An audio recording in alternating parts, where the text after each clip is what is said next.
They laughed when Zara rolled up in a battered 1967 Shelby GT500, its paint scorched by time, the engine howling louder than their tuned imports. To them, she was just a black girl from the garage off Franklin, the one whose daddy's shop got bulldozed when the city made room for high-rises and Whole Foods. She had no sponsors, no pit crew, no social media hype. Just grit, scars, and a promise made in motor oil and blood. They mocked her car, mocked her name, said legacy don't matter if you can't afford the parts. Quick pause before we dive in. Drop a comment and tell us where you're watching from. And if you haven't already, hit subscribe. A crooked judge targets the wrong Marine's family, and it doesn't end well for him. But when the lights dropped and tires screamed across asphalt soaked in streetlight, they learned what her father taught her years ago. Real horsepower isn't bought. It's built. And by the time they realized it, Zara was already 3 car lengths ahead, dusting their 6-figure machines like they were standing still. The morning it all fell apart started like any other Tuesday at Washington Custom Builds. Zara was deep in the engine bay of a customer's Camaro when the convoy arrived. City trucks, police escorts, and a news crew that seemed suspiciously well prepared for what was supposed to be a routine inspection. Zara Washington? The man in the expensive suit stepped carefully around oil stains, his Italian leather shoes clearly not made for actual work. Commissioner Bradley Whitmore had the kind of polished confidence that came from never hearing the word no without lawyers attached. That's me. Zara straightened up, wiping her hands on a rag, already knowing this wasn't about permits or paperwork. This was about power. I'm afraid we found some serious violations. Whitmore gestured to the building that had housed her family's dreams for 2 decades. Electrical code issues, structural concerns, environmental regulations. For public safety, we're going to need to secure the premises immediately. Zara's eyes swept the dozen officials suddenly swarming her shop, photographing everything, cataloging every tool, every part, every memory. Funny how these violations showed up right after Sterling Motors made an offer on this block. Whitmore's smile never wavered.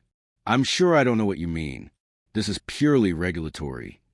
And I'm sure you don't know that Sterling CEO is your golf partner either. Zara stepped closer, her voice carrying the steel her father had taught her to find when bullies showed up. This is my family's business. My father built this place from nothing. Your father's deceased, Miss Washington, and unfortunately, his estate appears to be significantly behind on various municipal fees. Whitmore's tone shifted, losing its veneer politeness. Perhaps if your community invested as much in legitimate business practices as it does in other activities, these situations could be avoided. The coded language hit exactly as intended. In one sentence, he'd managed to invoke every stereotype, every assumption, every reason why people like him believed people like her didn't deserve what they'd built. But it was when they started loading her father's GT500 onto flatbed that Zara felt something break inside her chest. Not despair, but rage crystallized into purpose. The GT500 wasn't just a car. It was Jerome Washington's masterpiece. 15 years of weekend hours and overtime pay transformed into 428 Cobra Jet horsepower rolling art. More than that, it was his dream of proving that a black man from the projects could build something that would make the world stop and stare. You can't take that car, Zara said, her voice cutting through the diesel rumble of the tow truck. Everything on the premises is subject to seizure pending resolution of the violations, Whitmore replied without looking back. As the Charger disappeared behind the truck's ramp, news reporter Sarah Chun pushed a microphone toward Zara's face. Miss Washington, how do you respond to allegations that your shop was operating illegally? Zara looked directly into the camera, knowing that whatever she said next would follow her forever. But some moments demand truth, regardless of consequences. My father died of a heart attack working 3 jobs to keep the shop alive, she said, her voice steady despite the earthquake inside her chest. He never lived to see his car finished. And now these people are stealing it under cover of law because they can't stand the thought of black excellence existing in their line of sight. Chen's eyes widened. This was clearly more than she'd expected from what was supposed to be a routine development story. That's quite an accusation, Chen pressed. It's not an accusation. It's a promise. Zara stepped closer to the camera. In 3 weeks, The Underground Kings are running their biggest race of the year. Winner takes $50,000 and gets featured in every car magazine in the Southeast. I'm entering that race, and when I win it, I'm using the money and the platform to expose what really happened here. Whitmore, who had been walking away, stopped and turned back. Miss Washington, I'd be very careful about making threats you can't back up. Commissioner, Zara replied, her smile sharp enough to cut glass. That wasn't a threat. It was a schedule. The video went viral within hours. Hashtag Zara versus the system started trending on Twitter, with thousands sharing stories of black-owned businesses crushed by suddenly discovered violations. But social media sympathy couldn't pay rent or rebuild a life's work. Zara found herself standing in the empty lot where Washington Custom Builds had been, staring at the concrete stains that marked where her father's legacy had lived. The building was sealed, the tools were impounded, and the GT500 was locked away like evidence of a crime that existed only in the minds of people who'd never built anything with their own hands. They really did it, didn't they? Zara turned to see Keisha Martinez approaching, her childhood friend and current manager of the neighborhood community center. Behind her walked Mrs. Dorothy Freeman, 73 years old and the unofficial historian of the Summerhill District. Took everything, Zara confirmed, even my father's toolbox. Mrs. Freeman shook her head with the weary wisdom of someone who'd watched this story play out too many times. Same thing they did to Blue Williams' garage in 78, and Marcus Thompson's custom shop in 85. Find a reason, take what they want, and act like they're doing us a favor. But you said something about racing? Keisha asked. The Underground Kings thing? Zara nodded. 3 weeks. Winner gets $50,000 and a feature spread in Modified Magazine. National exposure. Baby girl, Mrs. Freeman said gently. What exactly are you planning to race? They took your car. For the first time since the morning's disaster, Zara smiled. Not with humor, but with the kind of determination that had carried her family through generations of obstacles. Mrs. Freeman, my father taught me that the most beautiful thing about cars is that they're just metal and dreams until somebody with skill brings them to life. They can steal his car, but they can't steal what he taught me. That afternoon, Zara posted a video response to the morning's news coverage. Sitting on the hood of Keisha's Honda Civic in the empty lot, she spoke directly to the camera with the kind of raw honesty that cuts through digital noise. They want to know how I'm going to race without a car? Let me tell you something about black folks in impossible situations. We've been making something from nothing since we got here. My father built his first engine in a backyard shed with tools he bought one at a time from pawn shops. I learned to weld using YouTube videos and library books. She gestured to the empty space behind her. This lot might be empty now, but in 3 weeks, something's going to roll out of here that'll make Commissioner Whitmore and his friends remember why they were so afraid of what we could build in the first place. The video got 1 million views in 24 hours. By Friday, the empty lot had transformed into something that looked like organized chaos. Word spread through Atlanta's underground car scene, and people started showing up with parts, tools, and expertise that couldn't be bought with Commissioner Whitmore's kind of money. Marcus Tank Johnson arrived first, rolling up in a primer black Chevelle with a trunk full of engine components. Tank owned a junkyard on the south side and had been one of Jerome Washington's closest friends. Your daddy helped me build my first race motor, Tank said, unloading a 440 big block that gleamed like polished obsidian. Only right I returned the favor. Then came Destiny Rodriguez, a 22-year-old welder whose Instagram account had made her famous for creating automotive art that belonged in museums. She brought her portable welding rig and a trailer full of steel tubing. Saw your video, Destiny said, setting up her equipment with military precision. My abuela's shop got shut down the same way in San Antonio. Time to show these people what we can do.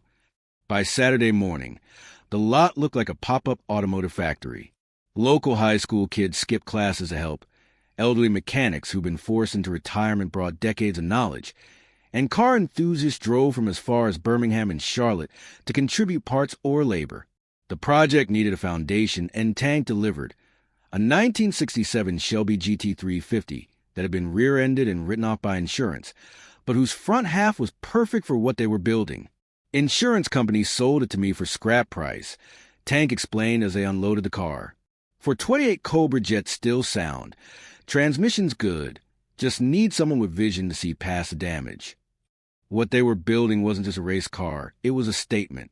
Destiny's custom roll cage incorporated geometric patterns inspired by West African textiles. The paint scheme, applied by a local artist named Phoenix, featured gradients that shifted from deep purple to gold, with subtle patterns that revealed themselves only under direct light. But the real magic was happening under the hood, where Zara was building an engine that combined her father's old-school knowledge with modern technology that shouldn't have been affordable but somehow materialized through a network of people who believed in what she represented. Commissioner Whitmore drove by twice during the first week, his black Mercedes moving slowly past a bustling lot. The second time, he stopped and rolled down his window. "Miss Washington," he called out, "I hope you're not planning to operate another unlicensed business on this property." Zara looked up from where she was adjusting the fuel injection system, her hands covered in oil, but her eyes clear and focused. "Commissioner, I'm just working on a car.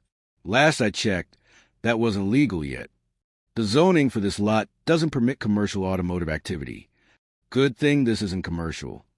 Zara stood up, gesturing to the dozen volunteers working around the car. "This is community." Whitmore's jaw tightened. 3 weeks from now, when reality sets in, I hope you'll remember that I try to warn you about the consequences of unrealistic expectations. After he drove away, Mrs. Freeman, who'd been watching from her lawn chair in the shade, shook her head. "That man's scared." "Scared of what?" asked Deshawn, the 17-year-old who becomes Zara's unofficial apprentice. "Scared of what happens when black folks stop asking permission and start taking what's ours," Mrs. Freeman replied. "He can handle protests and petitions. But building something beautiful, making something that proves we belong, that terrifies them. The Underground Kings wasn't your typical racing event.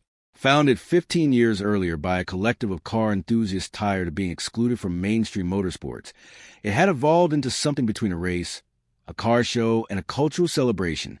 The annual championship drew competitors from across the Southeast, with prize money funded by entry fees, sponsor contributions, and a growing stream of online viewers who followed the races via carefully positioned cameras. 3 days before the race, Zara received an unexpected visitor. She was fine-tuning the GT350 suspension when a Tesla Model S pulled into the lot, drawing stares from everyone present. The man who emerged looked like he'd stepped out of a tech company board meeting. Expensive glasses, designer casual wear, and the kind of confidence that came from never doubting you belonged in any room you entered. "Zara Washington?" He approached with an extended hand. "I'm David Chun, Sarah's brother. I run an automotive YouTube channel with about 2 million subscribers." Zara recognized the name. Chen's channel, Next Level Builds, featured high-end custom cars and attracted the kind of audience that spent serious money on automotive content. "Sarah told me about your story," Chun continued. "I've been following the build through social media, and I have to say, what you're doing here is remarkable. I'd like to offer you a sponsorship deal." The offer was substantial. Enough money to not only fund the race, but potentially restart the shop. All Zara had to do was let Chen's cameras document the build and the race, with his logo prominently featured on the car. "What's the catch?" Zara asked, having learned to distrust offers that seemed too good. "No catch. Well, one small thing. For mainstream appeal, we need to downplay some of the political aspects of your story. Focus more on the underdog angle, the technical achievement. Keep it about cars, not other issues." Tank, who'd been listening from across the lot, walked over with a wrench in his hand and an expression that suggested Chun might want to choose his next words carefully. "Other issues?" Zara repeated slowly. Chun seemed to realize he'd stepped into dangerous territory. "I just mean controversial topics can limit audience engagement, but the story of a young woman building a race car from salvage parts? That's universal appeal." "Brother," Tank said, his voice carrying decades of patience worn thin, "let me help you understand something. That controversial topic you want her to avoid? That's her life. That's why she's out here building this car, instead of working in her family shop. You want to sponsor the car, but erase the reason it exists." Zara looked at the GT350, Nearly complete now, its purple to gold paint gleaming in the afternoon sun. Every bolt, every weld, every carefully tuned component represented something that couldn't be reduced to palatable content for comfortable audiences. "Mr. Chun," she said finally, "I appreciate the offer, but this car wasn't built to make people comfortable. It was built to make them remember." Chun left without another word, and Tank nodded approvingly. Your daddy would have been proud of that decision. Would he? Zara asked, watching the Tesla disappear down the street. We could have used that money. Baby girl, Mrs. Freeman called from her lawn chair. Some prices are too high, even when you're broke. Your father knew that. That's why they were so determined to shut him down. The Underground Kings Championship took place in an industrial area south of Atlanta on a quarter-mile strip of abandoned runway that had been transformed into a racing venue. By 10 p.m., nearly 1,000 people had gathered. Competitors, spectators, and car enthusiasts drawn by the viral story of the woman building her father's dream from a city lot. Zara arrived in convoy. The GT350 flanked by supporters in everything from pristine classics to daily drivers that had been lovingly modified. The crowd parted as they made their way to the staging area, phones capturing every angle of the car that had become a symbol of something larger than racing. The competition was fierce. 27 cars had entered, ranging from professionally built drag racers worth six figures to street cars running on hope and adrenaline. But all eyes were on two vehicles, Zara's GT350 and a pristine 1969 Camaro SS owned by Tyler Sterling, son of the developer who'd orchestrated Washington Custom Build's destruction. Sterling's presence wasn't a coincidence. Word had leaked that he'd entered specifically to put the social media activist in her place, a quote that had been circulating on Twitter for days. His Camaro was a work of art, professionally built, extensively tested, and powered by a motor that had cost more than most people's cars. Well, Sterling said as he approached Zara in the staging area. The famous Zara Washington. I have to admit, I'm impressed. Building a race car in a parking lot with donated parts? That takes dedication. Zara looked up from where she'd been making final adjustments to the nitrous system. Tyler Sterling. Funny, you look exactly like I expected. And how's that? Like someone who's never built anything with his own hands. Sterling's smile tightened. We'll see who built what when the light turns green. Fair warning, though. I'd hate for you to embarrass yourself on such a public stage. Don't worry about me, Zara replied, turning back to her car. Worry about explaining to your daddy how you lost to a car built with junkyard parts. The elimination format was brutal. Single elimination, quarter-mile sprints, with reaction time and top speed determining the winner. Cars were eliminated one by one as the night progressed. Each race narrowed in the field until only 4 remained. Zara's GT350 had run flawlessly, the 428 Cobra jet delivering power with the consistency her father had always demanded. Her reaction times were sharp, her shifts clean, and most importantly, the car was running exactly as she'd envisioned during those long nights in the lot. Sterling's Camaro had been equally impressive, demolishing the competition with raw horsepower and professional-level preparation. The inevitable showdown everyone had been waiting for was finally set. The staging area buzzed with tension as both cars moved into position for the final race. Hundreds of phones were recording, and several news crews had arrived after word spread through social media about the confrontation between the developer's son and the woman fighting City Hall. Commissioner Whitmore stood near the finish line, his presence drawing angry stares from the crowd. He'd arrived with a police escort, ostensibly to monitor the event for public safety violations, but everyone understood the real message. He was here to witness Zara's defeat. You don't have to do this, Keisha said as Zara performed final checks on the GT350. You've already won. Look around, this whole community came together because of what you built here. Zara appreciated the sentiment, but it missed the point. Keisha, they didn't just take my father's car. They took his dream and told the world it wasn't worth protecting. This isn't about winning a race. It's about proving that some things can be stolen. Tank approached with a concerned expression. I've been watching Sterling's car all night. That motor's making serious power. Probably 600 horses, maybe more. You sure the GT350 can handle what we're asking of it? Zara looked at the car that had emerged from nothing 3 weeks earlier, now gleaming under the portable floodlights. Every component had been chosen carefully, every system tested and retested. But ultimately, racing came down to more than horsepower and preparation. Tank. My father used to say that cars are just metal until someone breathes life into them. Everything this car needs is already inside it. We just have to let it run. The flagman called both cars to the line. Zara slipped into the GT350's race seat, feeling the familiar embrace of the custom-fitted harness. Around her, the car felt alive. 428 Cobra Jet idling would barely contain violence, suspension loaded and ready, every system operating in perfect harmony. Sterling's Camaro pulled alongside, its exhaust note aggressive and confident. Through his window, Zara could see Tyler's expression. Focus was relaxed, like someone who'd never doubted the outcome. The crowd had grown silent, except for the rumble of two highly tuned engines. Mrs. Freeman stood at the barrier, her hands clasped together in prayer or preparation. Deshawn held up his phone, capturing every moment for the thousands watching via live stream. The flagman raised his arms. Everything else disappeared. The crowd, the cameras, the politics and pressure, and meaning everyone had loaded onto this moment. There was only the car, the track, and the fundamental truth that some battles have to be fought regardless of the odds. The flag dropped. Both cars launched simultaneously, tires biting into the prepared surface with mechanical fury.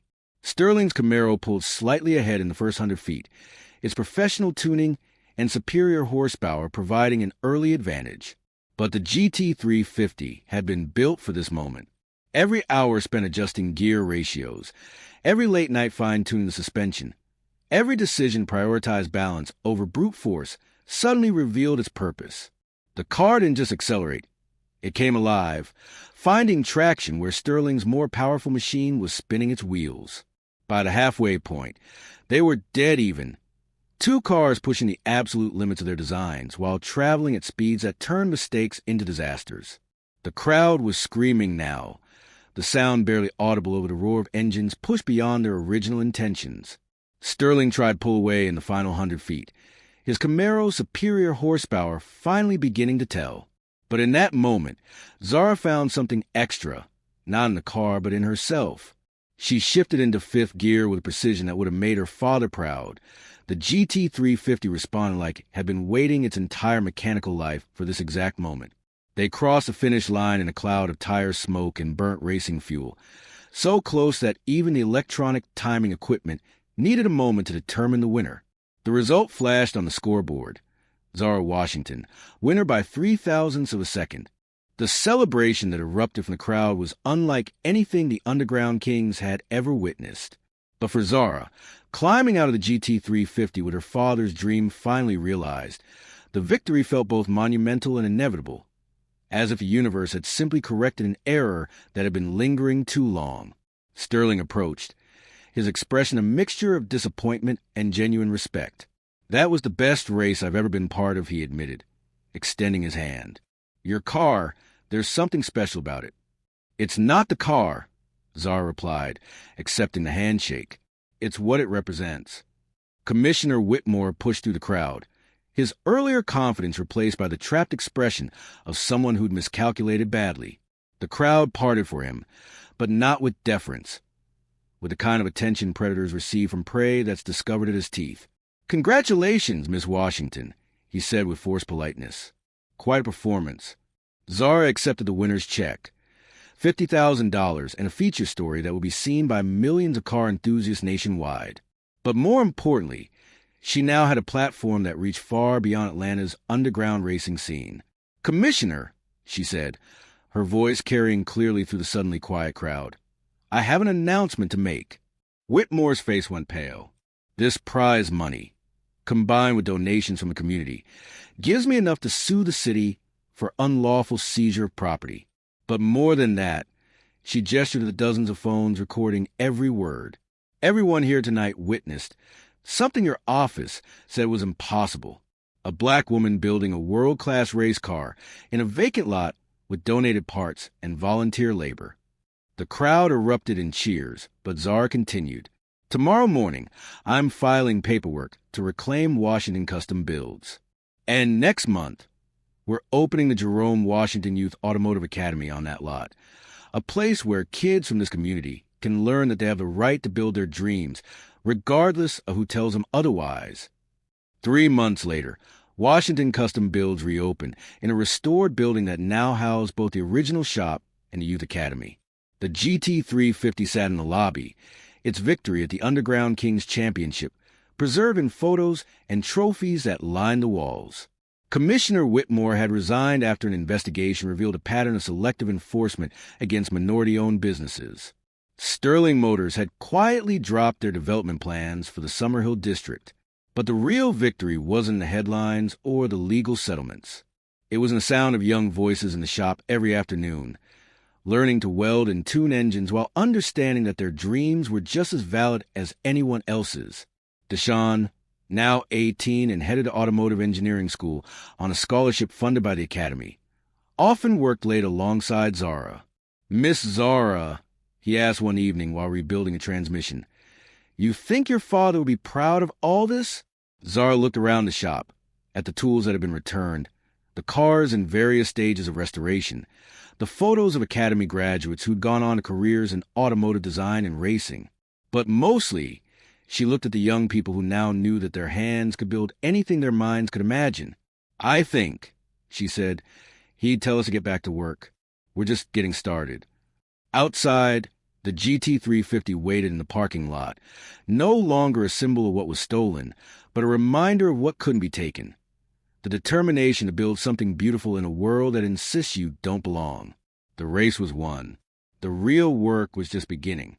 And in Atlanta's Summerhill District, the sound of dreams being built echoed into the night, carried on the exhaust notes of cars that proved excellence knows no boundaries except the ones we place on ourselves.